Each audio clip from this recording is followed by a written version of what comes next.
straight away started on 5 seconds. What? See, it went to 9 seconds, now it went to 5, it's gone to 7. It's messing with me, like. Okay, the Satan Hypothesis, or Hypothiosis.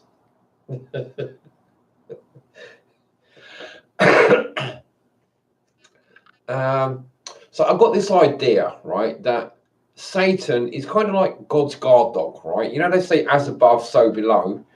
So it's like a human, you know, how much time does he spend in the garden? A couple of hours a day, maybe, on average. Let's just say, 2 hours, maybe. You know. And so then who's guarding the garden? Who's the guard of the garden, right? Is the guard dog, right? So that's Satan. You know, God and the devil is like most of the time you've got Satan there for 22 hours of the day. But Satan's still there, but then every now and again God comes along and like he's the owner of the house and the garden. And he comes out and does a bit of work in the garden. And he oversees what's been happening over the last 24 hours, you know, or 26,000 years, you know, because as above, so below, you know. So we just say that each hour is like about 1,000 years, you know. Oh dear.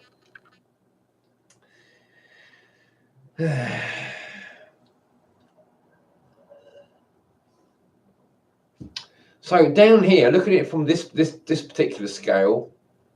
You know, you can have like, say, let's just say, for example, all through the rest of the ages, you've got the guard dog watching, and he gets bored. It's just an animal. It's Satan, right? It's the devil, but the devil's got no free will, so it's like a machine. Okay, so think about the machine world in the Matrix movies. If you haven't watched the Matrix movies, then just go away from my channel. Don't watch my channel, right? Okay, so think about it like the machine world. This is what the devil is like. The devil doesn't have free will. It's a machine. It's basically got loads of power. You know, it controls loads of stuff. It's the outside world. It's the world outside your consciousness. You know, and when I say your consciousness, I mean your immediate consciousness. You know, what you can see and hear around you. Beyond that, it's the big world.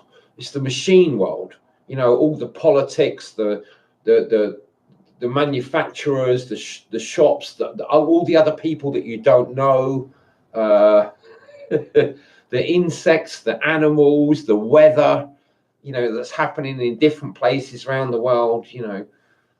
So there might be a tsunami in the other side of the world and it's going to affect everything, you know. So all these kinds of things, you know, that's the machine world. And that's basically Satan. It's like the devil. But it hasn't got any free will. So I think there's a case for trying to understand the devil differently. You know, understand it as something that isn't like a machine rather than something that is bad, because it's difficult to understand, or it seems to not have like any free will, and so it's got no conscience, it's got no soul. That's no reason to think that it's bad. It's just what is. If God placed the serpent in the garden, right?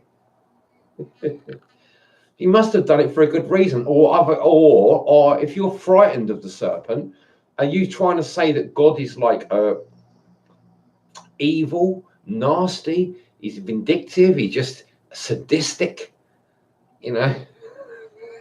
Because I'd like to argue, like in terms of doing the work, that no, God's not sadistic. The serpent was put in the garden for a reason, you know.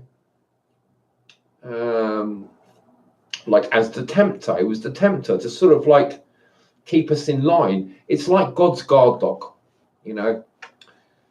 God's got his garden. He can't be there. He doesn't want to be there all the time tending his garden. You know, he's got business to do, and he's like, you know, he wants to sleep and relax and maybe have sex with his wife. You know, and things like that. You know, so as above, so below.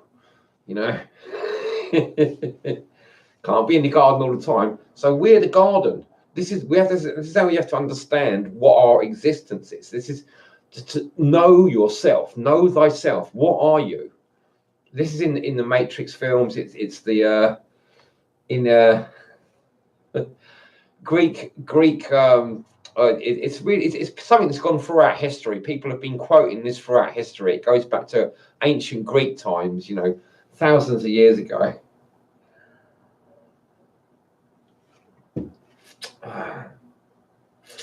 It's one of those things that great people throughout history have continually quoted and verified. You know thyself. Now,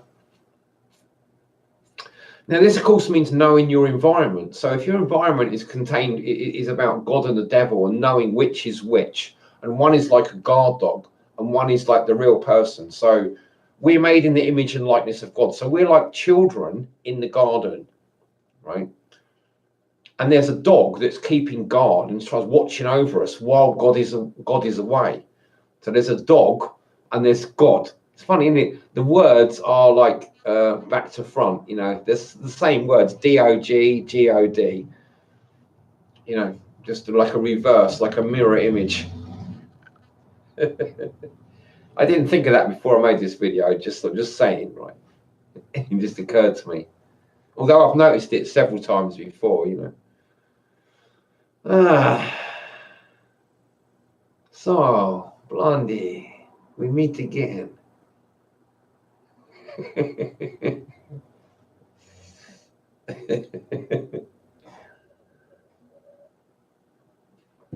Oh, did I not start the oh.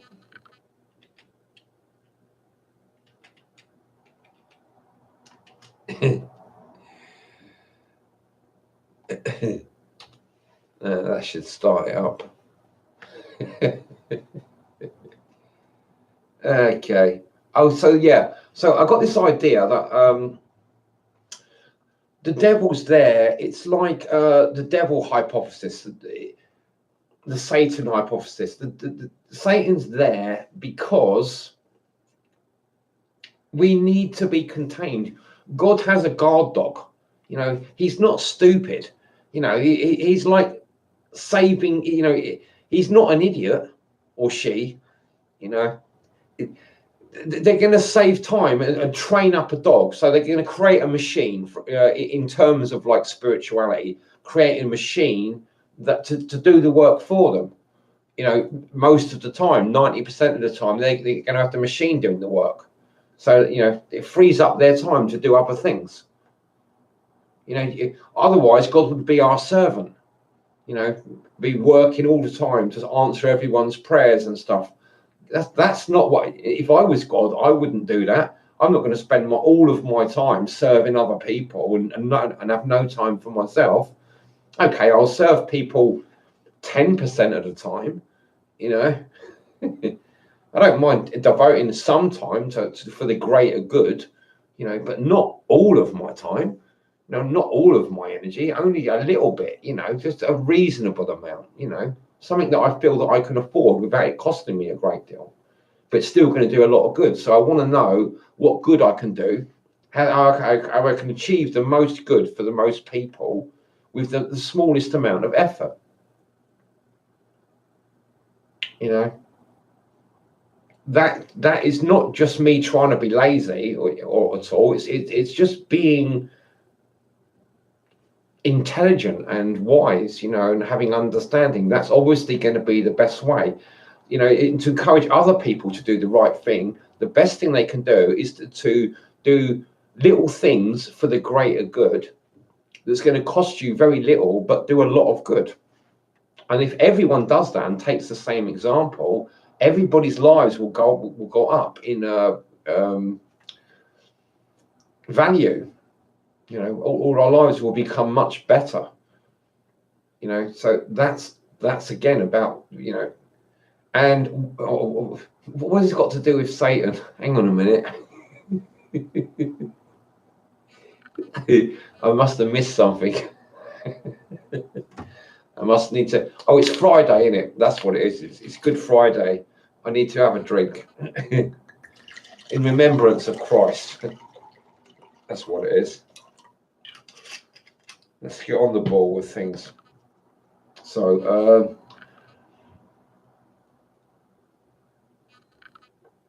I mean, I've never been taught to say grace, but for what I'm about to receive, may the Lord make me truly thankful, and us, you watcher, especially you, make us truly thankful, and you especially. But I'm hoping to be thankful for it too, and them up there, or I mean, God. You know, it's like royalty is supposed to be like God, right? So that they're honoured in the divine right of kings or queens. They call themselves, when they say I, they say we. You know, we, as if they're them. They're plural.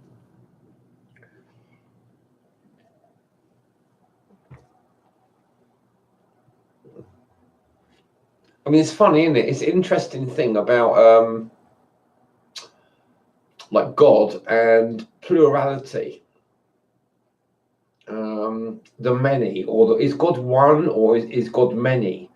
You know, this idea that God is one. Well, as above, so below.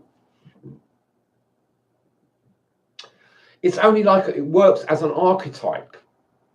God is one in terms of an archetype, but archetypes are not true to life. You know, we're not archetypes. We're all unique. We're all different. You know. People die and they're reborn. You know, there is not one thing. It's like you've got a prime minister or a president, but they change every 4 years, you know, or 7 years or whatever, you know. So if as above, so below, there must be many gods, you know, and they're changing all the time, you know, or the Bible's wrong. As above, so below. Actually, no, that's a really. There should have been a lot of footnotes there, and they forgot to put them in. That doesn't sound like divine inspiration, does it?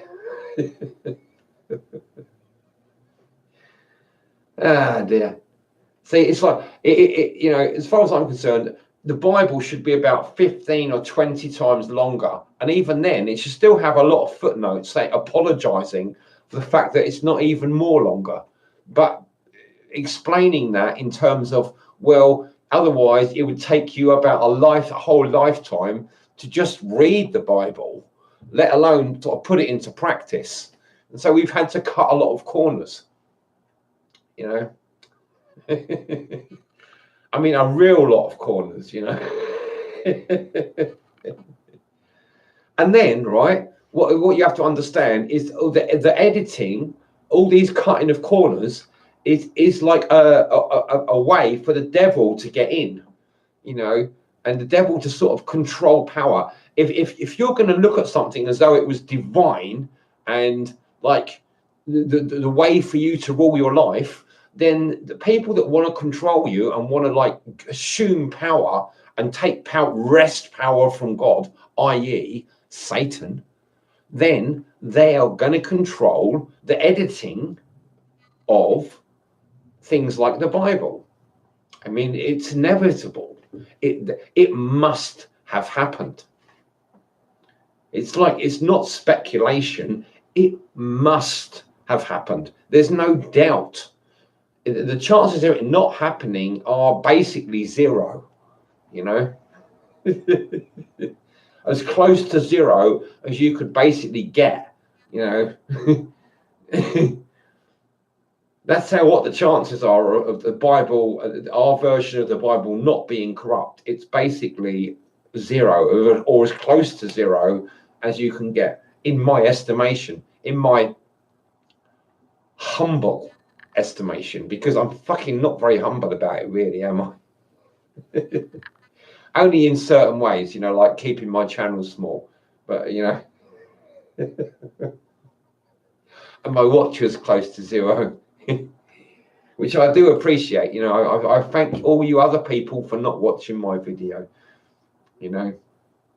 I don't I sometimes often don't give you the appreciation you probably deserve, but as far as I'm concerned, you're part of the machine world.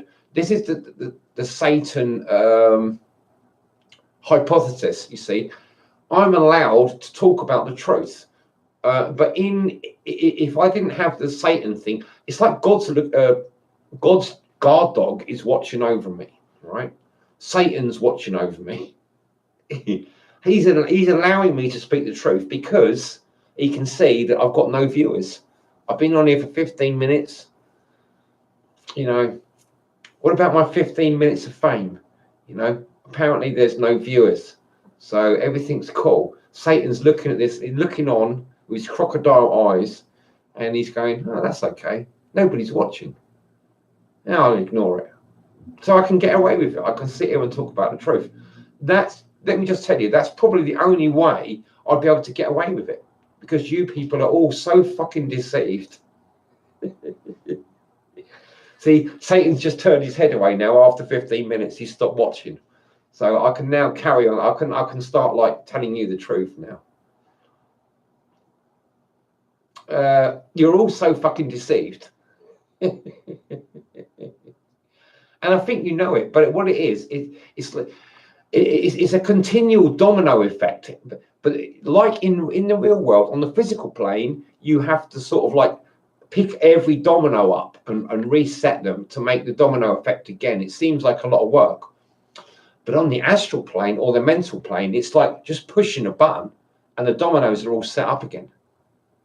And this is how the spirits are above the mental plane. And the mental plane is above the astral plane, the emotional plane, and the emotional plane is above the physical plane. So we're living on the physical plane, right? If you're trying to look at things from only the physical perspective, a sensationalist way of looking at things, like, i.e. from the book of Jude,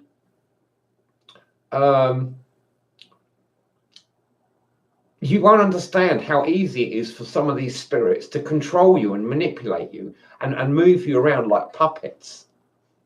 Oh dear. Sometimes, because I am just like trying to free myself and cut my strings. Like in the Matrix, when Neo goes into the Matrix, he has all those strings, those like cables all disconnect from him when he leaves the Matrix. It's like they're the strings, and there's not just a few of them, there's loads of them. They're controlling all the aspects of your nervous system, i.e. your brain, all the different parts of your brain, the different ways that you think about different things, where all your emotions and instincts all come from. They've looked into this. They've had thousands of years to look into it and see how to control humans. All the different aspects of them, all the different ways of creating influence and pressure and coercion, and what works best, how they can get the most out of them. This is like a farm. This is a farm, we are like battery chickens almost, I mean, look at me. I'm stuck in this flat all the time. Yeah, I can go out, but where do I get my water from? Where do I get my food from? I can't get it from the wild. It's all been like demineralized, and it's all controlled. There is no wild. There is no freedom. I'm stuck in this cage, this little tiny flat. It's basically a cage for a chicken, a battery chicken. That's where I live. I live in this fucking little cage.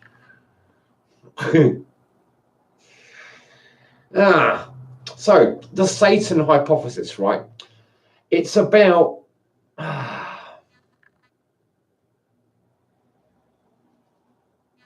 lots of things.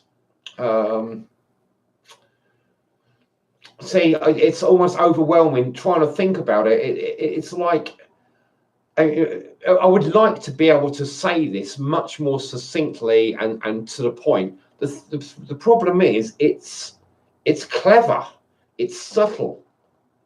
You know, we're talking about the devil, we're talking about Satan. So it's not easy to understand. It takes time. So I have to emphasize that I need your patience, you know. I need your patience to sort of, well, if there's any hope of me explaining this properly. Look, I've been going for 20 minutes now. It's like I'm quite ready to carry on.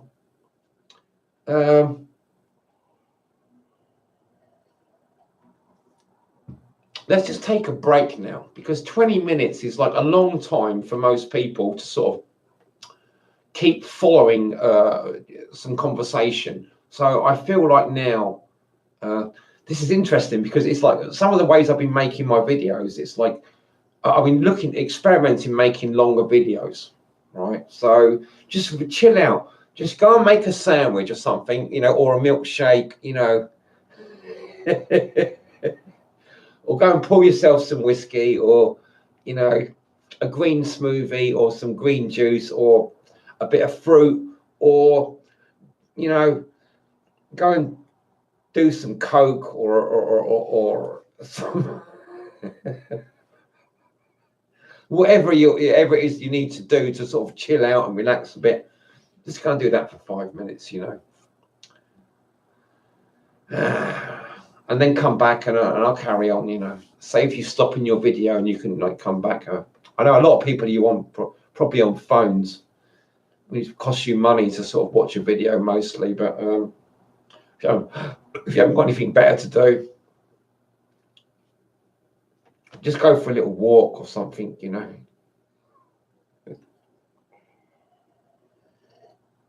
And if anyone starts to watch soon, you know, oh no, you're not getting on if you can't catch up. Because the problem with making live videos is that nobody knows when I'm going to start the video, because I don't advertise it.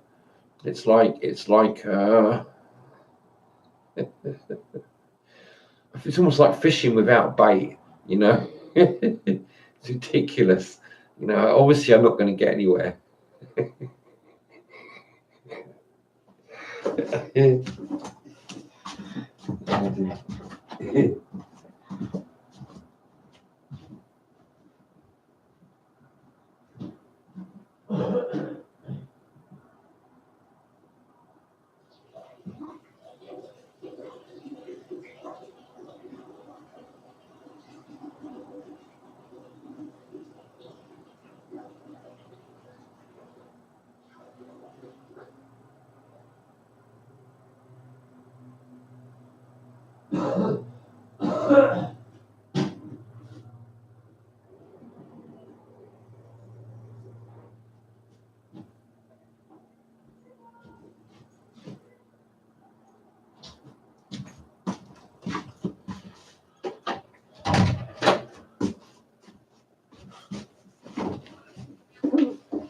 So you're probably wondering what the fly agaric mushrooms were like, you know. The strength of them was not very strong. They weren't very strong, but they were noticeable. And I actually very much like the small doses of these things, you know, micro doses. So I feel like it's really good. I feel a nice warmness, and it's like a microdose of something which is in large doses is like an inebriant, a bit similar to alcohol again, you know, but in a smaller dose. It works on a different level to alcohol. So although I drink alcohol, having the fly agaric, it's like, and also the datura, because that's also an inebriant as well. And I use that in small amounts as well. And so the Amanita muscaria is kind of it's kind of somewhere in between. It's a nice happy medium between alcohol and datura.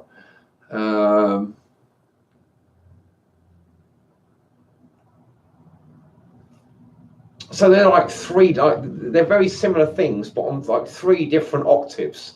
You know, like say maybe alcohol is a lower octave. Or it's not even straightforward. I mean, maybe datura is the lower octave and alcohol is the middle octave, and it's difficult to say. But it's like they're the same note, but on different octaves.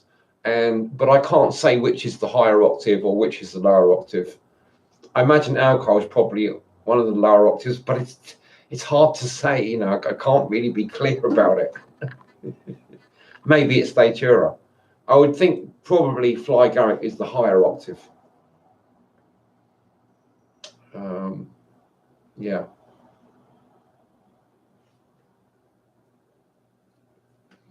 Okay, so going back to oh, thanks for thumbing up whoever thumbed up. Oh yeah, thumb up my videos, thumb up all of them, but especially this one, and share it and press the bell button so you get my videos, because they're going to be less probably, but they're going to be better. So you know, judging by what's already gone before, you won't be very good judgment. You just listen to what I'm saying now. Be hypnotized. Be controlled. Press the notification bell, and so that you always get and subscribe to my channel and thumb up this video, and you will be like basically on a roller coaster ride to heaven or paradise, probably.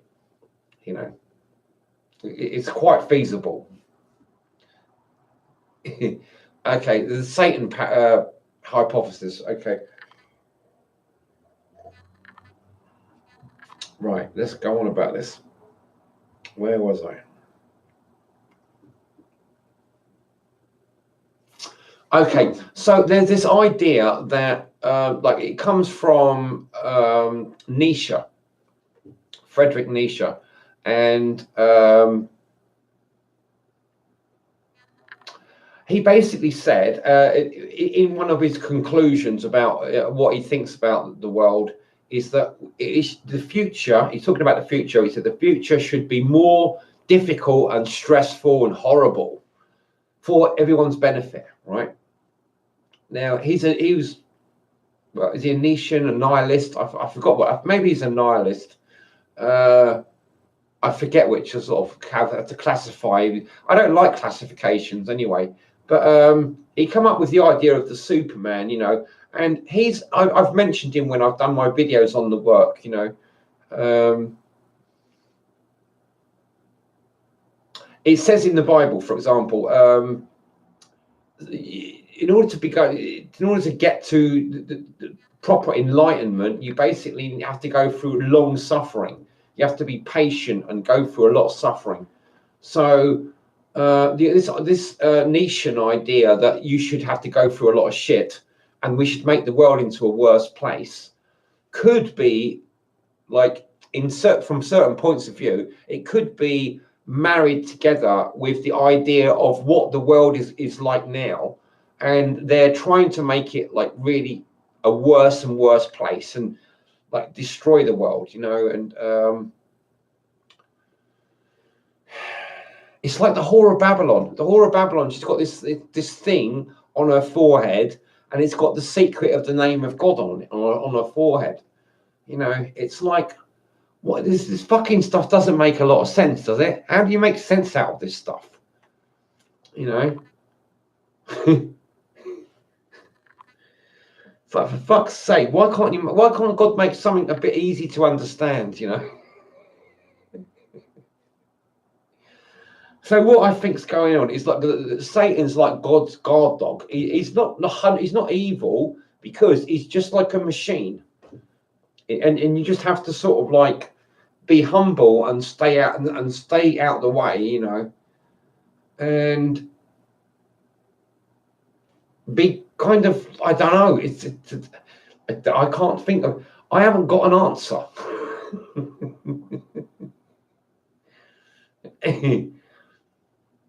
Oh, but there is one interesting thing though. I mean, there are a few interesting. I probably have got some answers, but they're not. They don't seem conclusive or anything. So I didn't mention them straight away.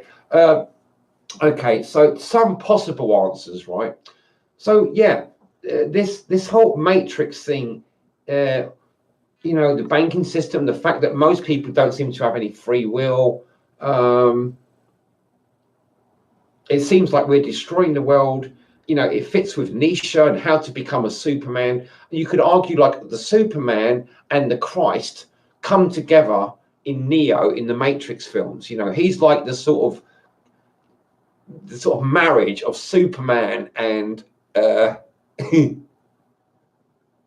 Christ. That's just so funny because I'm thinking about that video I made a few days ago about called gay marriage. So it's like maybe it wasn't such a sort of clickbait, title. It was like leading up to this because now is the full moon. It's Friday. It's Easter Friday. So it's like.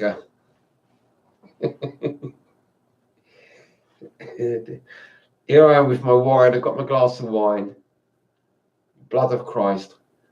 Cheers.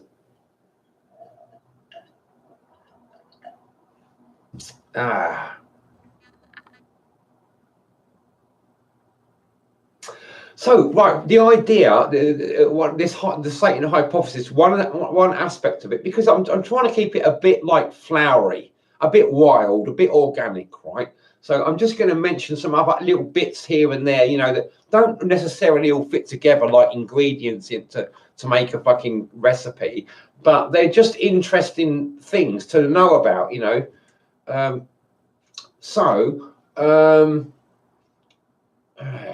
where was I going with that? Okay, Satan hypothesis. Sometimes it's really hard for me to remember. My brain's like a cauliflower. It's all in different segments,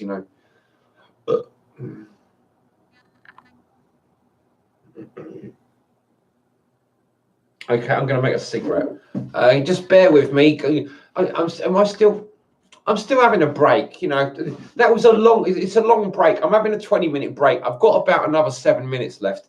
Okay, you can go and watch another video. Go and watch a 7-minute video and come back. And by that time, I'll be ready to talk again. Okay, thanks for watching. Thumb my video, subscribe, share my videos with people and stuff. If you can think of anyone who would possibly want to watch a video like this, probably not.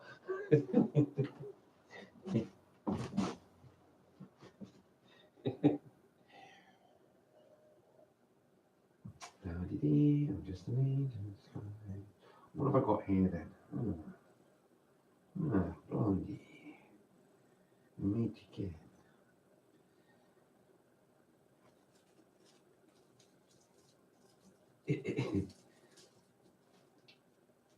I saw that little fight you had. You are good, but could improve. Your technique is sloppy. And had you used your legs, you would have been more effective.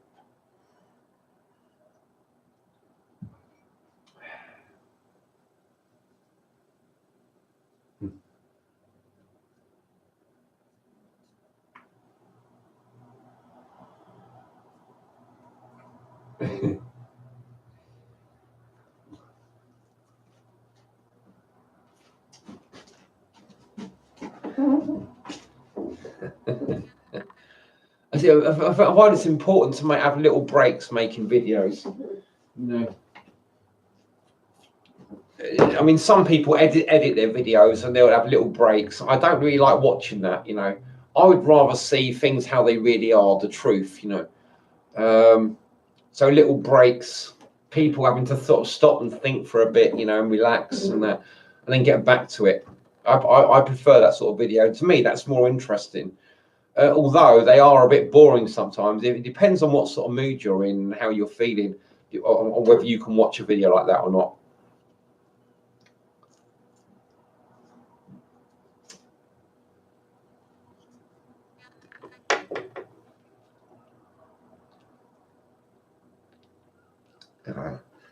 That tastes nice.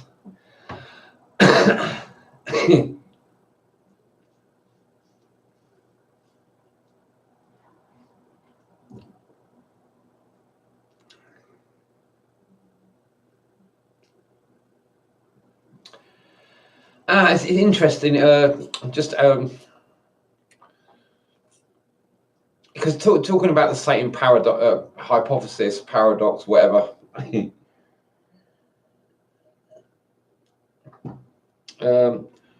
There's this thing where you're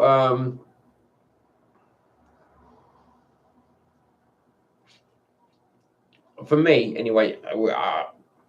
I pick my I get a lot of my cannabis, or most of my cannabis, from picking it up off the streets. And one of the reasons I do it is because, well, there's a lot of reasons, but one of them is to sort of not be.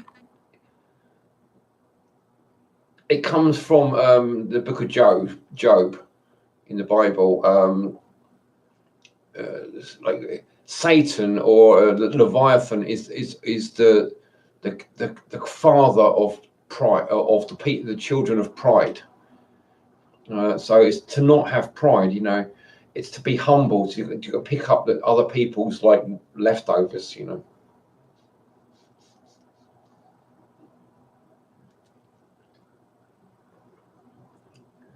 But as soon as I said that, it's like I got this spiritual, this high pitched noise in my ear.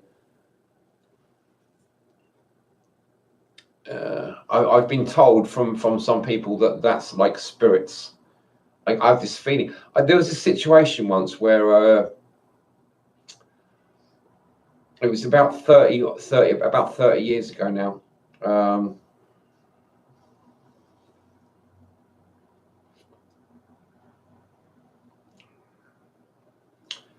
I heard this high pitched noise because like every so often it can go for months or even years without hearing them, and then I can suddenly hear this high pitched noise, and I was living in this house with my two brothers, and there was a few other people in the house, like in the living room.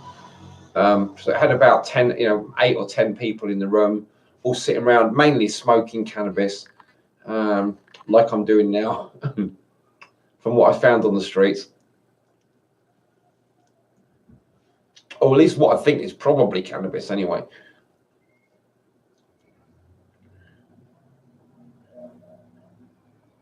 We had two dogs, they were Staffordshire Bull Terriers, and I heard this high pitched noise, and I looked up because I felt it sounded like it was coming from above me, So I looked up, and then there was this sort of like astral thing. It was about the size of, that sort of size,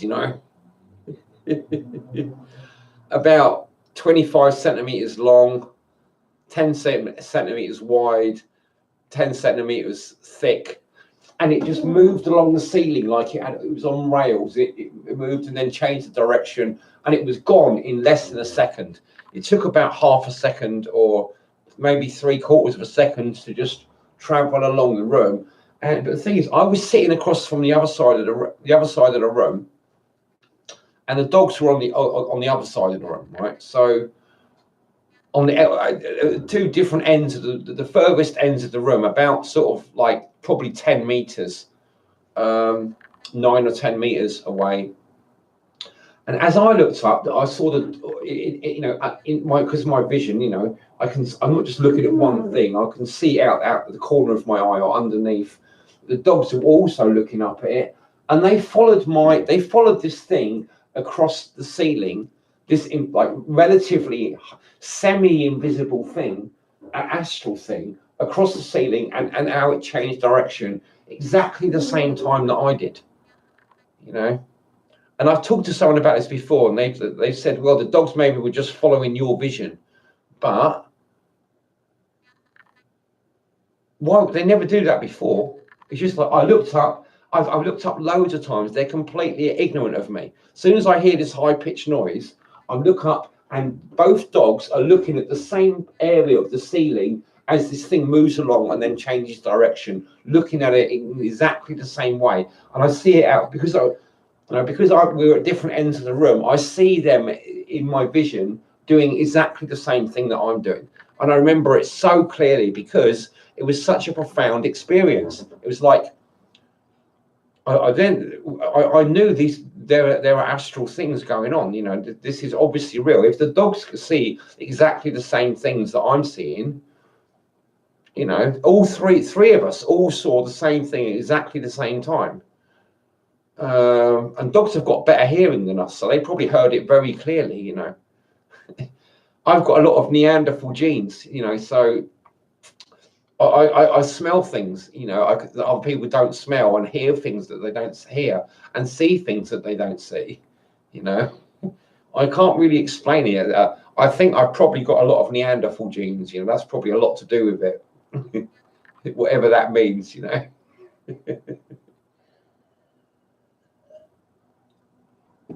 Okay. Along with that, right? I mean, you might think, oh, I'm going to disregard that. I'm just going to tell you something, a little story from the Bible. It's right at the beginning of the Bible. If you don't know the Bible, then you probably might not be interested. But I don't know how you'll find out this, because I don't remember which verse and chapter it is. You're supposed to remember, but I'm a visual thinker. I just don't like the written word much. I get fed up with it. It stresses me out. So but I've gone through it, and I've pushed it aside now. But I still remember it. I'm telling you a story.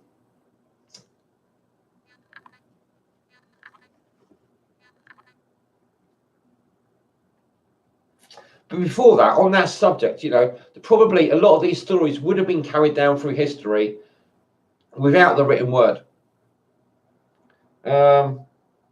But because of the written word, they're not carried on by the same people they would have been carried on by.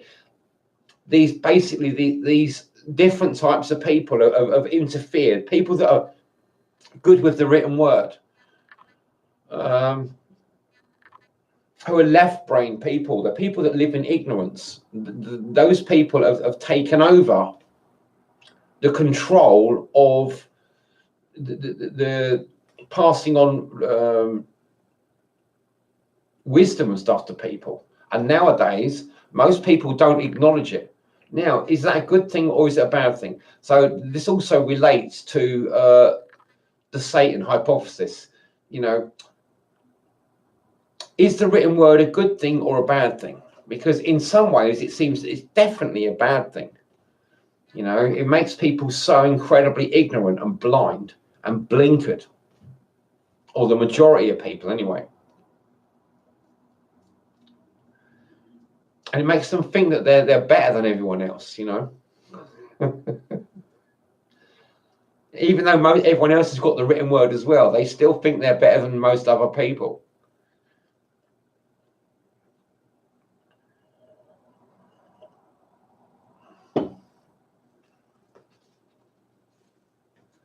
Okay, so that's another little part of the cauliflower, To me, the cauliflower, like the way of looking at things, is like this. It's the new paradigm. You've got to look at things like your brain is like a cauliflower. It's all divided into different florets. It looks like one whole thing, but each bit is separate. They kind of relate to everything else slightly, but not completely. It's not 100%. It's a growing thing. It's only half formed. It's like these flowers are not real flowers. They're still growing,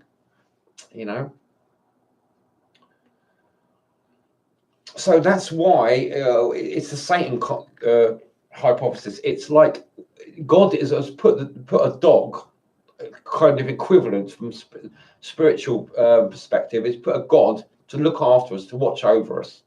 And the dog rather, is like it's Satan. It's not bad. It just does what comes naturally to it. It's a machine. It just does its thing. It tries to control us. It's like a machine that tries to copy God, and it doesn't do it perfectly at all. You know, it does it badly, but at least it's trying. You know, and it's programmed by and it's made by God. So you gotta have to sort of like stick with, you know, you gotta have to put up with it. There's nothing you can really do about it. You know, it's the machine world. You know, think of the Matrix films again. You know, when Neo goes into the machine world, you know, he gets blinded. His missus gets killed. It's like Job. It's like it's. This is how you can. You have to sort of like see all these things. You have to line up Job with the New Testament and films like The Matrix, and it all should align up. You should be able to see through. You should be able to put all these different layers together and still see clearly through it all. You know, like they all align up together, so you can still see clearly. And in fact, you see more clearly, and you know, it just opens up. And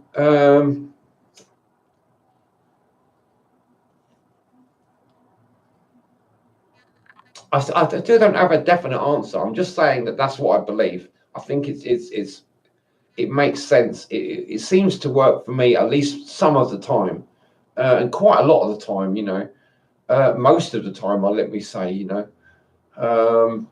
and if it doesn't work, I find that over the years I've been finding off the edges, so it's working better. But I still feel that I'm not being. It almost seems like I'm not being 100% honest. It feels like I need to say that actually I do feel in the future I'm going to have some more bad days. It's probably likely that I'm going to have at least several more bad days. You know, because I don't understand things. I can't claim to understand things. You know, I'm just working. I'm trying to work towards it. That's what the work is about.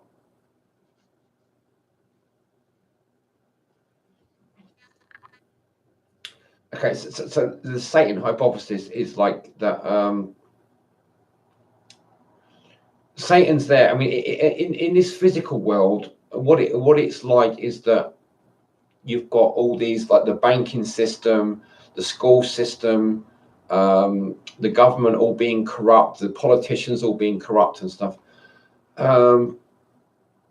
Maybe that's a good thing. Maybe it's not something I should be criticizing so much. You know, I should be looking at it in terms of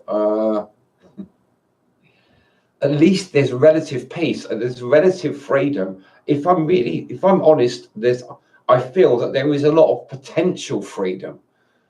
You know, a lot of the time it doesn't feel like I'm free, but at least it could probably be a lot worse than it is. You know, I probably complain too much, you know, and there's still there's a lot of good things I should be more appreciative of. The fact that I could just get a train ticket and go to London for the day, you know, things like that. You know, who knows what could happen? You know, London's a huge place with millions of people. You know, I could easily go there. I mean, I probably should, and try and see what I can do to get somebody to help me with their phone. I'll give them a few pounds and say, look, use your phone to make a video and upload it for me. You know, I'll give you a few pounds and we can have a little talk just to show that I'm in London, just to put a bit of spice into my videos and my channel. You know, who knows what sort of effect that will have on the rest of my life. You know. So it's up to me. I've got free will. I can make these decisions. I can choose to do these things. So, you know, when I look at it from a certain perspective, although we've got a dumbed down school system and dumbed down media and stuff like that, I still technically got huge amounts of freedom. You know, so I feel like I should be appreciative of that. And the fact that I can make these videos, you know, even though I kind of like feel there's a strong like thing where I can only talk about this stuff like this when I've got very few watchers. If I start getting a lot more subscribers, I'm probably going to have to delete certain of my videos, you know, just sort of so that when it gets to a certain threshold, they don't go through my videos and sort of going, oh, he needs to be blocked, you know, and it all looks clean and that. At the moment, I haven't done my laundry, you know. There's still dirty washing that needs like cleaning, you know. But that's okay. While nobody's watching, it doesn't really matter too much, you know. So there's a certain amount of freedom, you know. So the other thing that I was thinking of is that we're coming into the age of Aquarius, right? According to certain astrologers and stuff. Okay, so we're coming into the age of Aquarius. What that could mean is that we're coming into where God is going to pour his water into the garden. He's going to water the garden, you know, and all the rest of the signs of the garden. And we just have to like accept that. That's how it works. God is like as above, so below. God spends a couple of hours in the garden, right, every day, doing the weeding and stuff and keeping everything in control and that. And the rest of the time, is the guard dog is in control. That's Satan, you know. So we're in the age of, we're just coming up to the age of Aquarius. So this is for the next 2,000 years. It's quite possible that God will be among us. We will hear God, the voice of God in the garden, like it was in the Garden of Eden, you know, for 2,000 years, and then it will go into the age of Capricorn, which will be another golden age. But it will be the golden age where everybody still remembers, or most people, a lot of people still remember the voice of God in the garden, and we keep all the ways of doing things alive for the next 2,000 years. And then we get into the age of Sagittarius, and things start to sort of, people's judgment takes over. You know, Jupiter takes over, and we start becoming judgmental, and it starts becoming ritualized. You know, the judgment makes people look for an escape route, and the escape route is ritual.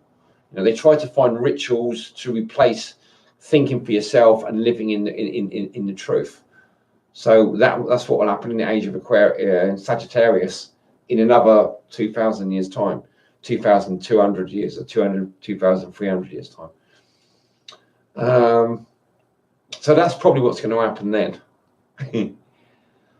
And then this gradually, like it's sort of like they keep things alive because, you know, their judgment's not bad judgment. It's just like it's a bit narrow-minded, you know. So it goes on, then it goes into the age of Scorpio, where they start developing war and ways of controlling people through brutality again, you know.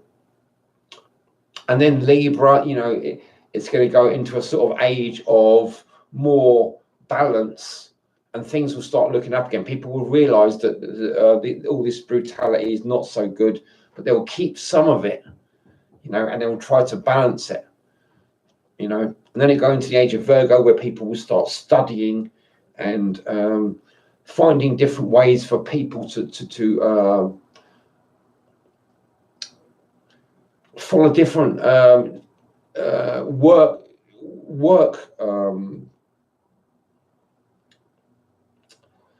ways of working. You know, you'll get like people like blacksmiths and woodworkers and farmers and goat herders and like people that grow crops and vegetables and fishermen and all these kind of different like occupations will all sorts of sort of like become like industries, you know. And then Leo, so then people will start to sort of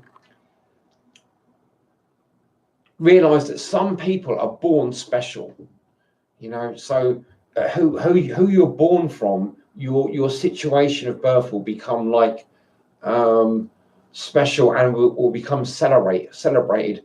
people will start to do theatre and acting, you know, and things like that, you know, media.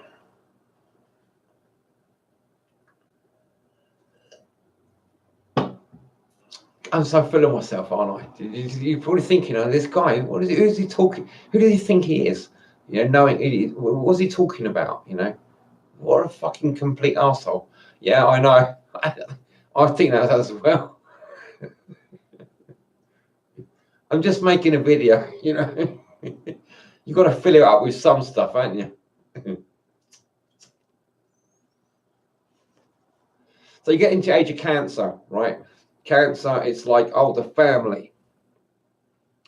So then after this thing about celebrating like the children that are being born, the special circumstances and the qualities of different children, what happens then is that develops or devolves into what is, you know, what is the right sort of children, how is the right sort of family developed, and people and families become like little cults, and this is where the cancer comes in, unfortunately, you know. And then that you end up with dysfunctional families. Then you go into Gemini, and it's like the mind, and the dual mind, the schizophrenia. You know, the splitting of the mind. Hi, HLC. Nice to see you. Let's see what we've got here then.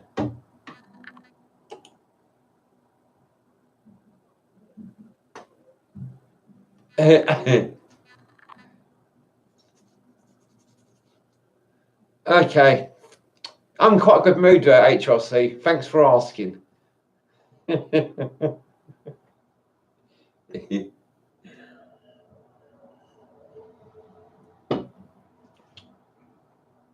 It's a Joker today, is it? Or is it Two-Face? Oh, I was talking about Gemini. Yeah, we was in Gemini, Two-Face. Oh, you're Capricorn. Yeah, Capricorn is the fish goat. That's interesting. I mean, to me, Capricorn's a big part of my horoscope. I've got my midheaven is Capricorn, and because I've got my different areas of my chart that are not happily agreeing with each other, what tends to happen in your chart then is your midheaven takes control. So because there's no obvious definite ruler of my chart, Capricorn can tend to take control. So like Saturn tends to take control. So yeah, if I can relate to Capricorn, and we're like two-faced, we can be two-faced because the fish goat, we are two different animals. We're a fish, you know, partly, and a goat, you know. We can go swim in the bottom of the sea, and we can climb the top of the mountains, you know. So I'm just like, yeah, you can't surprise me or like sweep the feet from under me. I'm just going to jump up in the air when you try to sweep the feet from under me, and like probably kick you in the ass. Just so you know, only in a friendly way, of course, you know.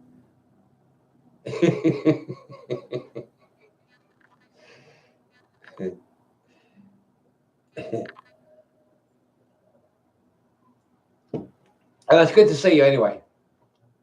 How's it going? Gemini. I was on Gemini, wasn't I? So yeah, Gemini, the dysfunctional family. So then you get the thinkers that are trying to understand the dysfunctional family, because the dysfunctional family that's come from Cancer is like, it's what do you call it?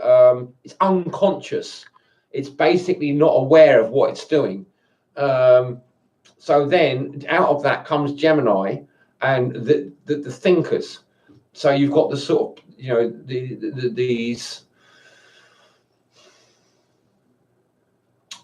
these great, I mean, I'm pretty sure there were great thinkers like in the age of Gemini. So we're talking about 6,000 years ago, 7,000 years ago, you know.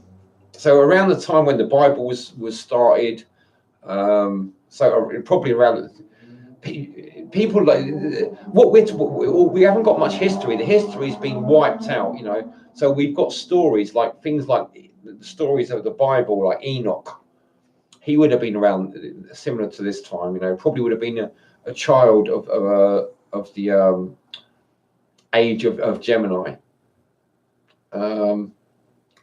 probably bordering on Taurus. So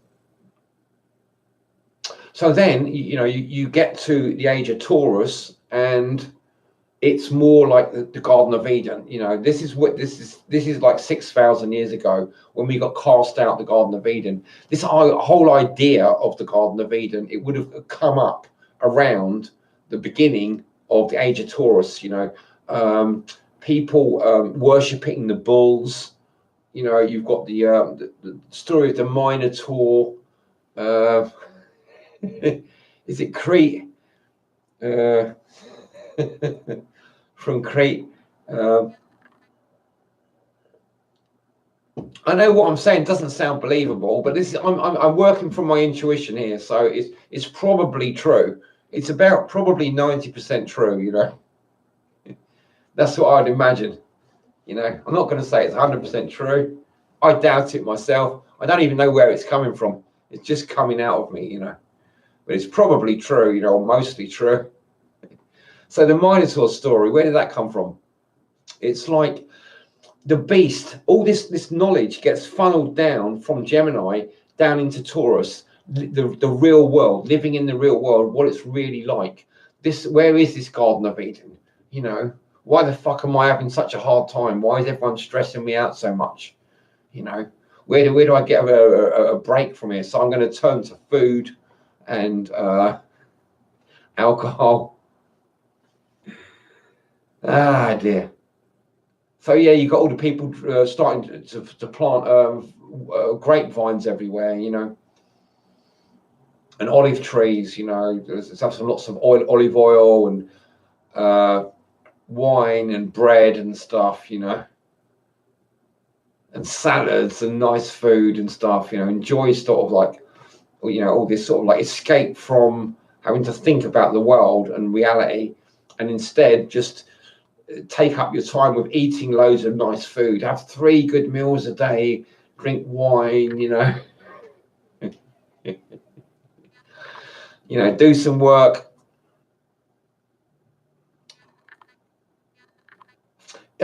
Oh, thanks, HRC. My mum's a Cancerian. Cancerians are supposed to be the best mothers. But actually, my mum is like basically a monster. So the thing about Geminis is like they are the most human sign, according to certain astrologers I've read, which I have respect for. So Geminis can seem to be a bit two-faced from time to time, but they can also be very human, and it's like, I don't think there is a better sign. In some ways, you could say Leo is the best sign, I suppose. But it's like, the thing is, they don't like being the best sign, do they? They can't help acting the part. They're Leos, they're Lions. They just, they can't help themselves. But it's like there's this other part of them where they try to sort of hide away a bit, and like contain themselves. And it's like they seem in that way, they seem like reserved. They seem also a bit two-faced. It's understandable. I don't know what it is with Geminis. It's like sometimes they seem the most human people, the most lively, vivacious,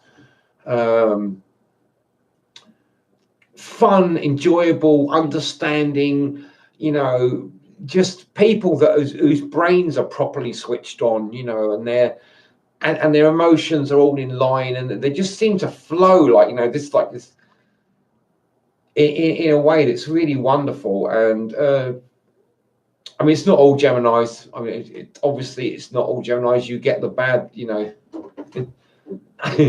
the bad ones, the ugly ones and stuff, that are a bit depressed and what have you. But, I have noticed that a lot of Geminis can be really cool, at least some of the time. Now, I'm not saying they're like that all the time. A lot of the time, they're just boring and just predictable and tedious, you know. But they sort of make up for that most of the time with their like being very vivacious and like a breath of fresh air, you know. And they tend not to stay around too long. I've had friends, long-term friendships with Geminis, because they sort of like, they show up, they're all sort of like cheery and talking about stuff, and then they disappear. You can't really get a word in edgeways a lot of the time. You don't really get a chance to speak with them, but they're generally quite okay. It's just like a breath of fresh air coming in and blowing out again, and that's it really. Not really much more to speak, although there is a sort of like a smell sometimes like sandalwood.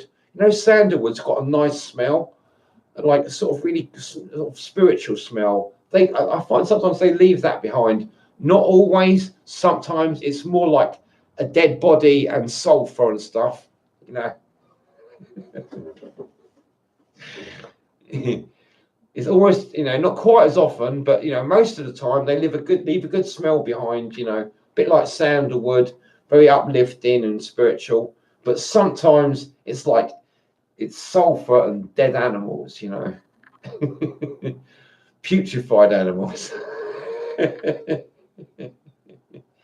They're kind of like the good and bad twins, aren't they, you know? That's their sign. That's what it's supposed to be, I suppose, you know. I've got a brother who's like Gemini Cancer cusp. His birthday is the 21st of June, and he's on the surface he seems like a really nice guy, but the last 4 or 5 times I've seen him over the last 5 years or so, I've got the evil eye. Every time I've seen him, I've got really ill for the next fucking few months or something, you know. And I'm so fed up with it. I had to stop. My mum won't take it seriously, so I just can't have anything to do with him anymore, you know.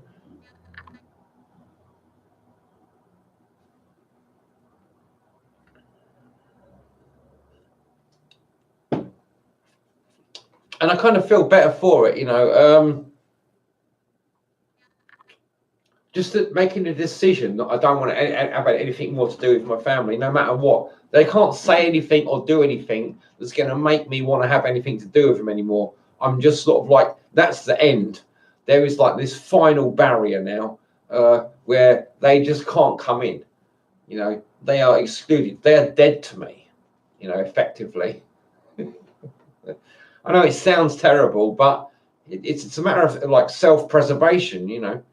They are monsters. They do family scapegoating. It's not acceptable. The only way to make them wake up is to completely cut yourself off from them. And even then, it's probably unlikely they'll ever wake up. They've already killed themselves by accepting the whole paradigm of family scapegoating, as far as I'm concerned. And if not, well, God can like reawaken them, can't he? You know, if Lazarus can be reborn, then they can be reborn, you know.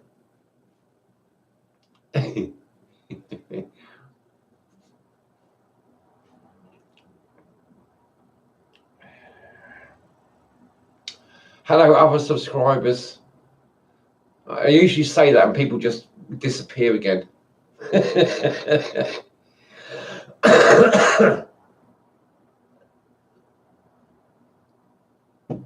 I think I hope that one day it's like my videos are going to be, I'm going to be like a really famous person, like, and people are going to look back at my videos and watch them all and study them and do university degrees about them and stuff like that, you know.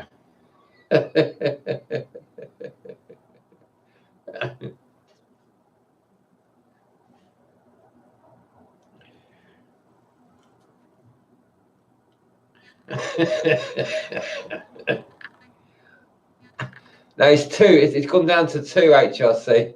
Just as you were saying that, see? It's like it was free. I mean, I'm probably tempting fate.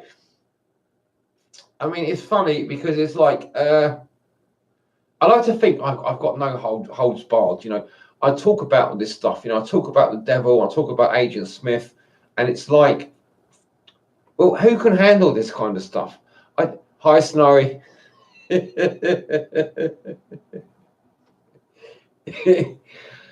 can handle this stuff? You know, I don't really want people to. I'm not going to mess around and try and like win over subscribers. You know, I'm not going to put any effort into my channels to win subscribers who can't handle the truth. You know, even if you can sort of basically handle listening to it, which I suspect you can, you two, but you don't actually know how to act upon it. Well, at least you're listening to it. You know.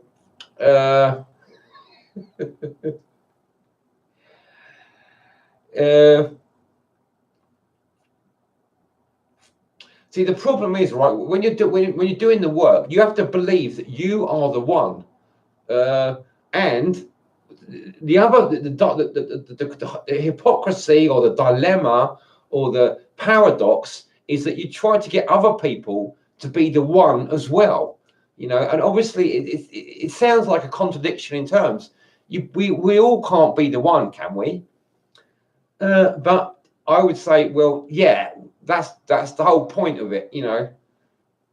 If it was just me being the one, and I wouldn't be making these videos. I'd just basically just, you know, I don't know, like collect a load of animals up and have a sheep farm, you know. Well, I could control a load of sheep. That would be enough, wouldn't it?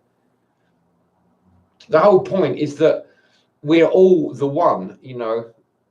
We are one. Yeah, well, it's nice to think like that, but the thing is, when you got the Matrix, when you look at the Matrix, it's like obviously ain't quite as simple as that, is it? You've got Agent Smith and you've got Mr. Anderson. You've got Neo, and then you've got the character Trinity, which creates a Trinity. You know, these other people. You know, you've got your denied self, your other self that's like in when is it, I think it's Moses, he has to fight this other, like this kind of angel, and the angel pulls his leg out of its socket or something, you know, his thigh bone out of his socket, and but Moses has got him in a headlock. Is it Moses? It might be maybe someone else. It might be Abraham, or I can't remember who it is. Probably Abraham actually, or Jacob. I can't remember. One of those guys anyway. He's got him in a headlock and he says, look, tell me what your name is. And the angel says, look, I'll give you a blessing, you know, or something like that. You know, you can read the story. The story's in the Bible. Anyway, that's the parable of that thing.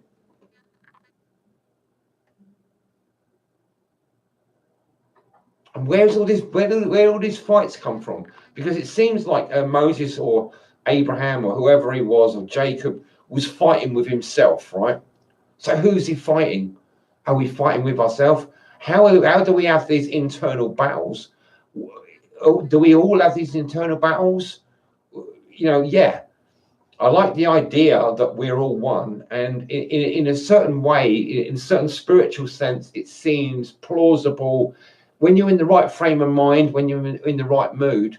But there are other times, you know, going back to the age of Gemini, I mean, and Taurus, because it goes back to Taurus. You have all these dilemmas and you funnel them into sort of alcohol, you know.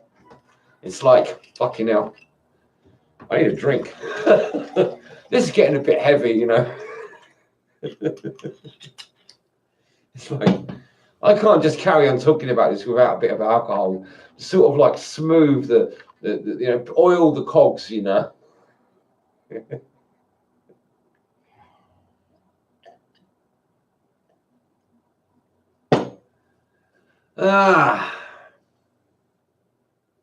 So it's a good thing actually now. I mean, there's a certain benefit to looking. I mean, I'm trying to look at it. I mean, this video is about Satan's the hypothesis of Satan, right? Satan's hypothesis. So all this stuff. Made loads of videos about how terrible the world is, and how we're heading for destruction and apocalypse and stuff. And but there are other ways of looking at it. I have to admit there are other ways of looking at it, and you could look at the devil as a good thing. It's just like Satan's God's guard dog. And even so, in another way of looking at it is that it's God's guard dog, and also God is a fucking arsehole as well. It's like a man with a dog, having a house. I mean, are all the plants going to be all happy to live in the garden? Are all the animals happy to live in the garden? Or the estate? Don't we want to escape? Do we want to be just farmed food?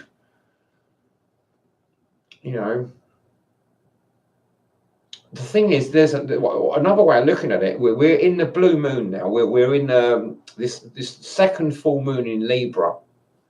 So it's a blue moon in Libra. So we want to have a re-look at the idea of balance. Getting a balance here on what's going on. And this is interesting because now we're going. Well, my talk is going into Aries. We've gone through Taurus, Gemini, Taurus. Now we're going into Aries. I'm going to look at Libra because Libra is the balance of Taurus, and we've just had. Today we're in this second full moon, a blue moon. They say once in a blue moon. So it's like a blue moon today. We're having the second full moon in a row in the sign of Libra, and Libra is the balance, the scales. The scales fit with the fish. Why are fish scales called scales? If it was not, and Venus is exalted in Pisces. It's like our language it's preloaded. Especially when it comes to things like astrology and mythology and stuff. So we're looking at the scales, balancing the scales. Pisces is like a dual sign as well as Gemini.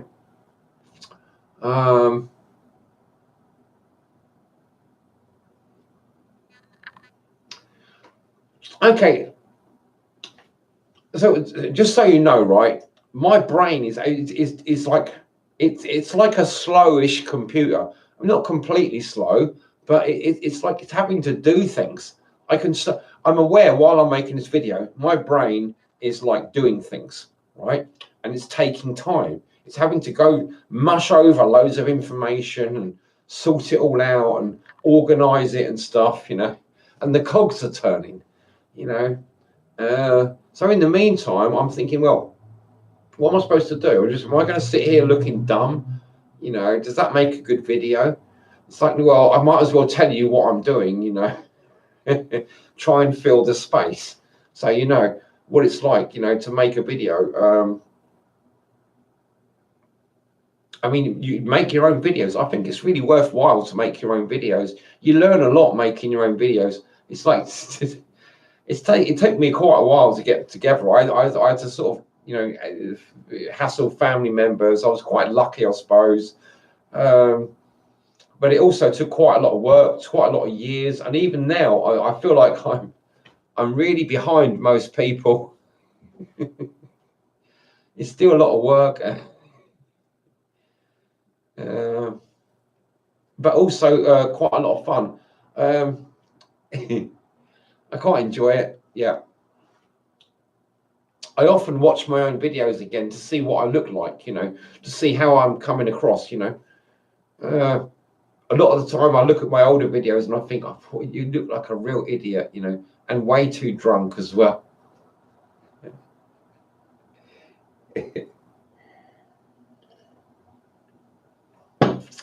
I don't know. It's one of those things. It's like a hobby, isn't it? It keeps you going. It's like that's one of the reasons I don't. It's actually surprisingly. I don't know if it's difficult, or maybe it's easy. I don't know, but it's nice to have just a few viewers. Yeah, I want to have. The thing is, I do need to have more views eventually, because I plan to live a long time, and I probably longer than all you other people, you other viewers. I need replacements. It's like I'm a vampire. I need more food. You know, I need devotees and sort of sacrifices. You know, that sounds terrible, doesn't it? Even I can see it. You know, hear that sounds terrible. But I almost feel a bit embarrassed now. Do I go in red?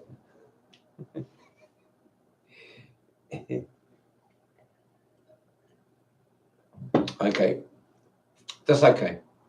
You know, it's like you learn by your mistakes. I'm trying to learn. So how do I turn this to my advantage?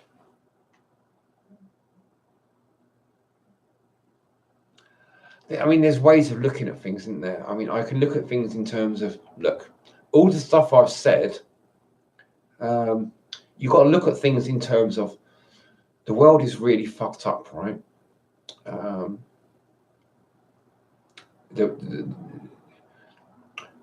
Most of the Christians are acting like Satanists, but they still believe themselves to be Christians. They call themselves Christians. They label themselves Christians, and they're acting like Satanists, right?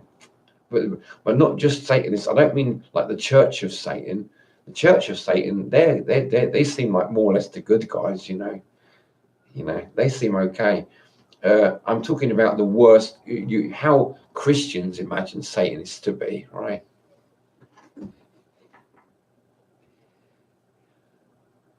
They are their own worst enemy. You know, they are their own enemy. Most people that label themselves Christians seem to be like they've got everything back to front. See, now I can relax. Now I'm like an hour and 21 minutes in. I've got one watcher, according to my thingy. Can all you watchers just sort of like just say that you're watching, so I know how many watchers, because I can't trust the thing up here. Can you leave a comment here, just saying hi or something, just right now? Thanks. Just quickly, just type in hi or something.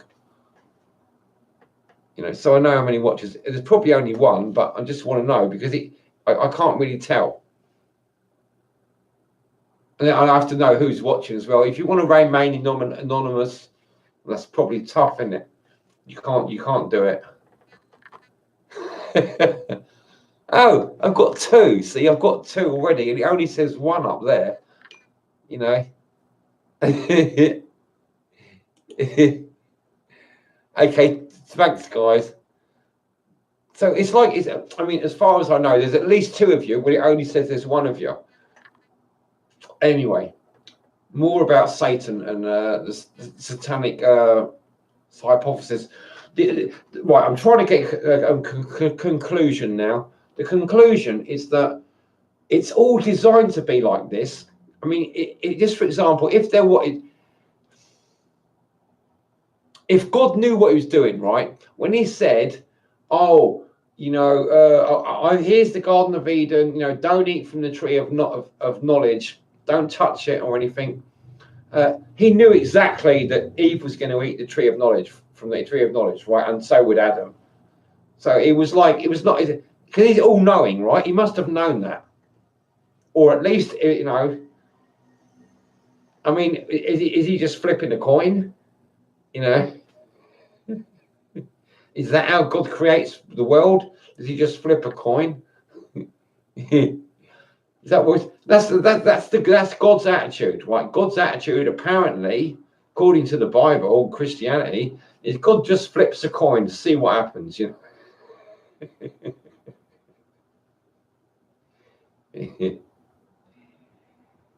Ah dear, can you believe it? All our lives all depend, and all the wars in the world and all the terror and misery all comes from the fact that God just flipped a coin and it come up tails instead of heads. If it come up heads, we'd have all had a really great life, you know. But unfortunately, it come up tails, you know.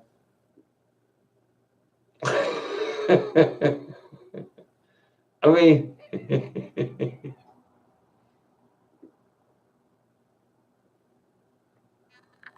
oh, HRC, I just see that. Hi, bitch. No, you can't do that. I'm not going to fire up any of your videos anymore until you apologise. All your comments. That's that. We're finished now. You have to apologise for that. I'm not your bitch.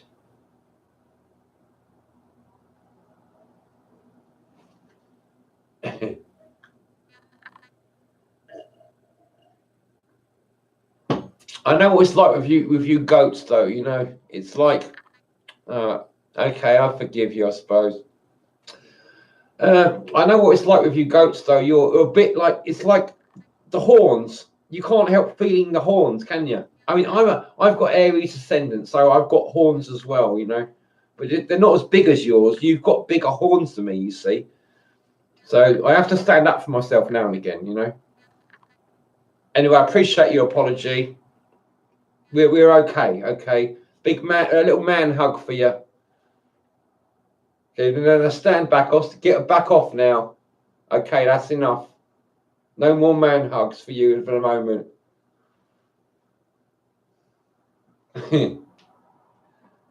So anyway, where is we? The Satan. So what it is? I've been talking about the Satan. I know you're a Capricorn. Hi, main rape art as well. You know, nice to see you watching. So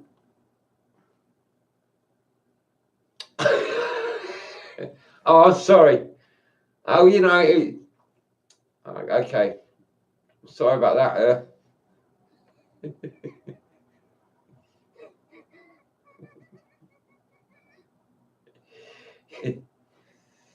Yeah.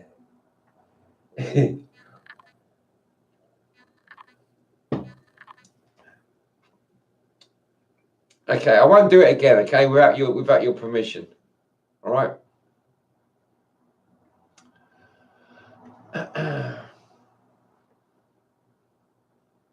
Okay, so the idea is all this stuff, you know, the school system, the banking system, it's about revealing stuff on the physical plane for how little spirit there is. What it is, it's showing. Okay, cheers, ain't Justin. It's showing what is actually there in the spiritual plane. So it's a way of mapping the spiritual plane. Now, this is an interesting concept because I'm interested in the idea of maps. I'm not talking about maps for the physical plane. I'm talking of maps for the other planes, like the astral plane, the mental plane, the spiritual plane, but also how maps relate to all the different planes as well. Now, you've got the tree of life, which is kind of like a map of all the different planes, but it's an incredibly basic map. If you thought of it, if you could try to compare it to a map of the world, it would be ridiculous. It's incredibly childlike, you know, and stupid. It's pathetic, you know, and we basically haven't got much more than that. So I'm interested in hi Bradley Dunn. So I'm interested in more in maps of how all these different worlds map together. You know, how do we map? How does this world connect with the astral plane and the mental plane, the mental world, and the spiritual world? And if they're all four aspects of the same world, like a sort of like multi-dimensional tetrahedron, just as I seem, I suppose. I'm making a video. You can't stop people in making a video and ask them how they are. It's like stop someone in a race and ask them to make sure they've got the right shoes on.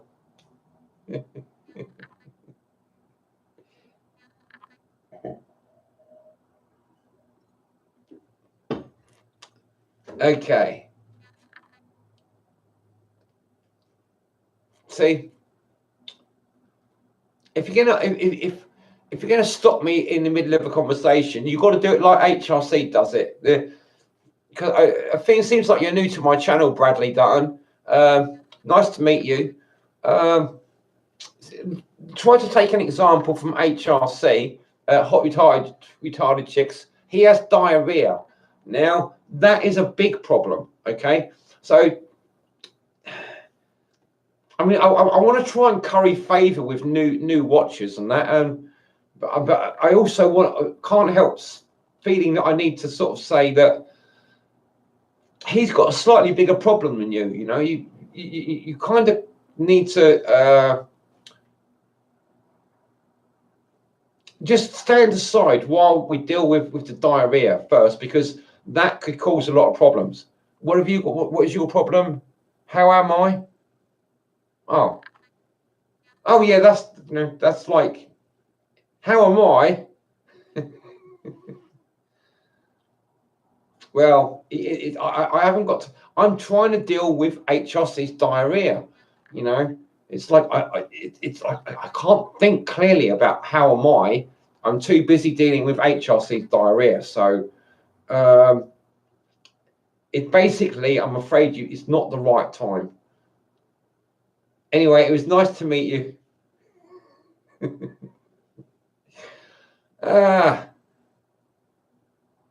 HRC. You haven't been watching my videos properly, have you? I've been giving you loads of advice about this kind of stuff.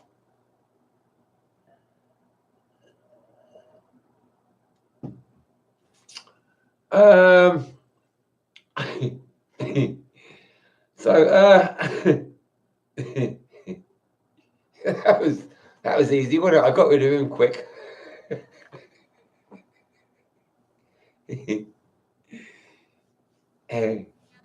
HRC, if you want to get rid of hemorrhoids, right, and diarrhea, you need Triphala.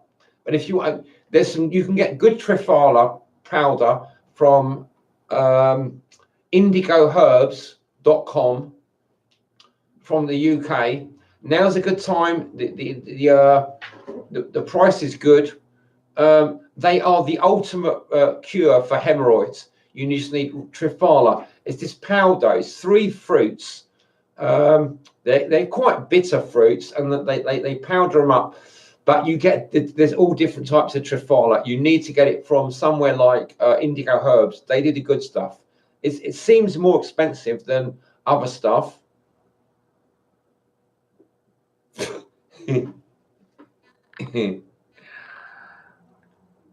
Look, if I'm only telling you this, HRC, because I know you obviously don't do the right stuff, right? I'm telling you what the right stuff is. If you don't want to know, if you don't want to explain it to me, I won't tell you. You know, I've already been patient with you today. I'm being patient with you. You can. I don't want another apology, but at least something that sort of shows that you're like, you know, trying to be at least a little bit humble. You know, can I at least get that off you? And I'll tell you how to get rid of your hemorrhoids.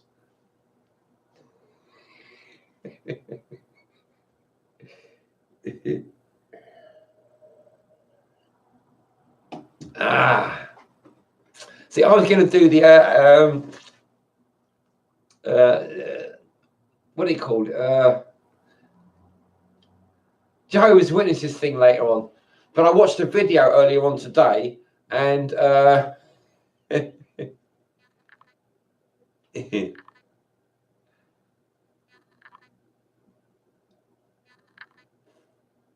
okay. Well, maybe you're ahead of me, you guys. It doesn't surprise me. I'm gonna have to work on that a little bit. Yeah, it's funny. Doing the work, it's like I'm starting to think differently.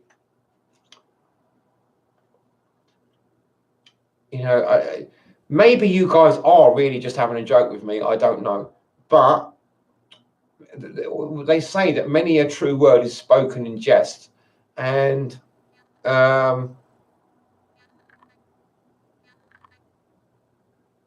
I'm trying to look at it now. I'm trying to, if this is a joke, I'm trying to look at where is the true words here.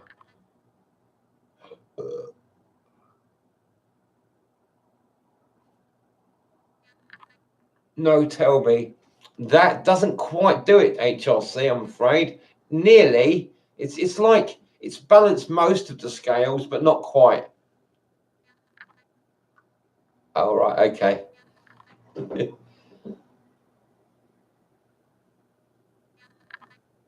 See, the thing is, right, I'm just going to tell you that your joke has actually stopped me finishing what I was going to say.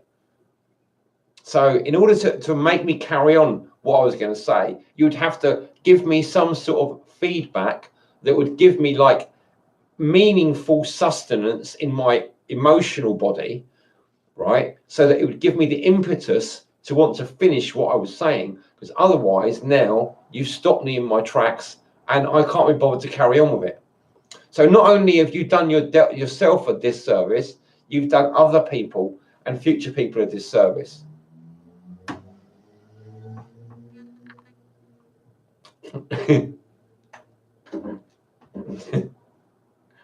But that's okay. These things happen all the time. This is interesting because, I mean, I don't know if it's the feedback, the time delay that's making things work like this, but it's okay. I think it's really interesting. You know, sometimes it's difficult for all kinds of reasons why we don't communicate with people the way we would like to. You know, I make a lot of these videos. I'm probably making about 20 times more videos than I would like to do. You know, because it seems so hard to communicate. You know, there's things that to me in my brain and my mind seem really straightforward. And when I try to make a video about them and talk about them, it's like it's a fucking nightmare. It's like my brain, my mouth is just a little monster that's gobbling up everything and spitting it out like it's like I'm trying to produce you a nice steak, you know, a nice fat juicy steak, and all I'm getting is mincemeat and bits of bones, and you know, it's a horrible mess. You know, I'm just creating this horrible mess. And it's like I'm trying as hard as I can to basically make a nice, good, healthy steak, but all that ever seems to come out is a fucking mess.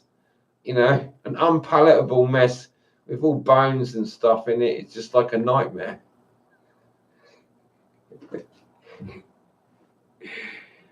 But of course, I know this. But I also, this is how I see other people's channels as well. You know, at best we see through a glass darkly.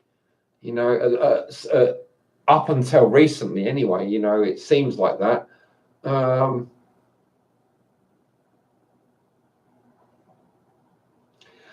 You know, on the astral plane, I'm like a samurai with two swords. I'm just hacking away at all the baddies all the time. You know, just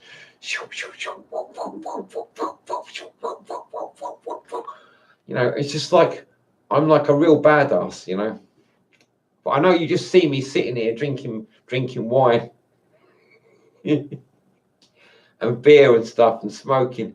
You just think that I'm probably just like, you know, I'm just an arsehole. And you may be right, you know, I maybe I'm not saying I am like a samurai. I'm just like saying that that's what it seems like to me, you know. It seems like I'm trying really hard. Maybe I just made bad decisions. How do you stop making bad decisions? Okay, the Satan paradox, right? The Satan hypothesis. How do we get to deal with this stuff? Now, I think that at least for the moment, anyway. Okay, the map. Yeah, I was okay.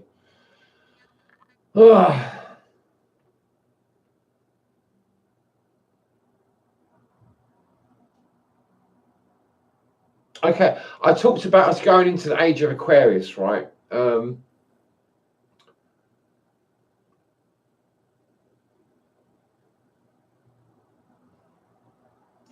So I'm thinking now like a sword cutting down, ending this.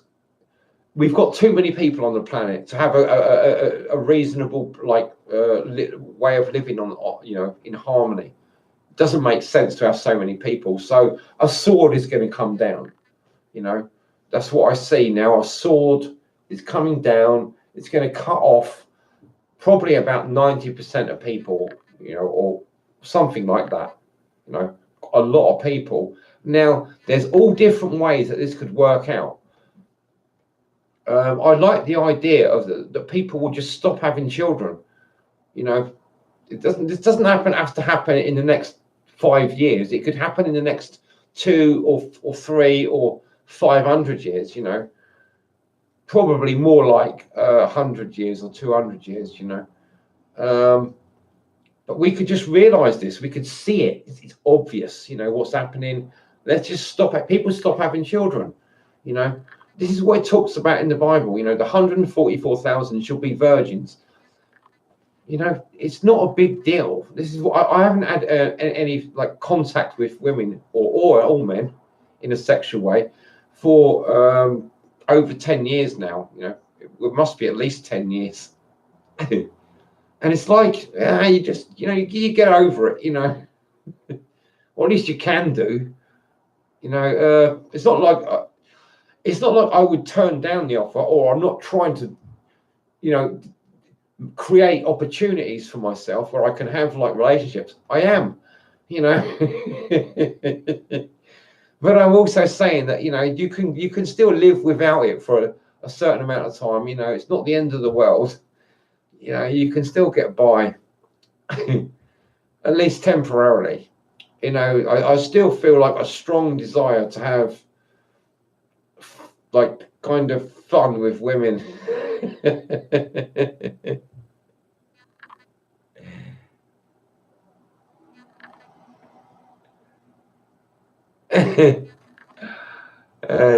Okay, thanks, man. My part.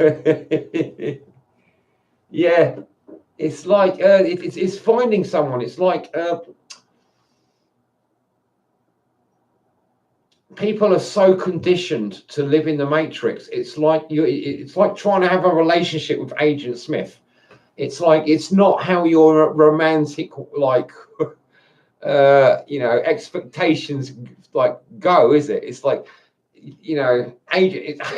You try and have a relationship with a woman, and it's like she seems nice on the surface, and then it's like suddenly it's Agent Smith trying to fucking kill you and control your world and destroy your sort of sense of self-esteem and well-being, and and it's like, oh no.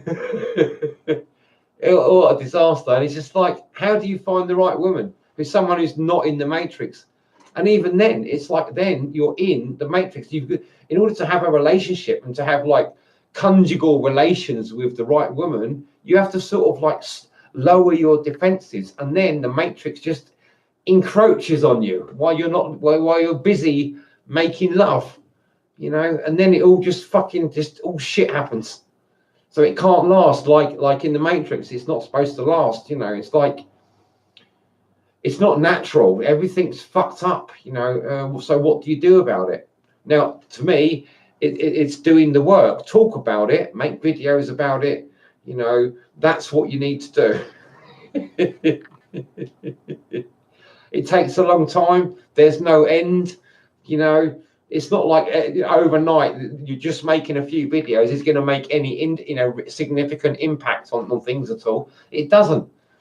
The only person it makes any significant impact on is you or me. That's who I feel is getting. I'm getting a significant impact from doing the work. I'm making these videos, and I feel I'm benefiting. I don't know how much other people. Maybe some of you are. Maybe you HRC and Mind Rape are a little bit, and other people maybe. I don't know. But I really feel the benefit of making these videos, and even though it's only a small benefit, it's not a huge benefit. But it's gradual, and it's like it's significant, and it's noticeable over a period of time. So far, it seems, it takes time. It takes work. It's like building a garden or starting a farm from scratch. It takes work and it takes time to build it up.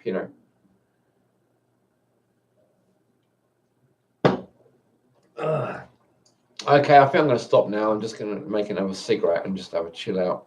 Thanks for watching, you guys. Okay, bye.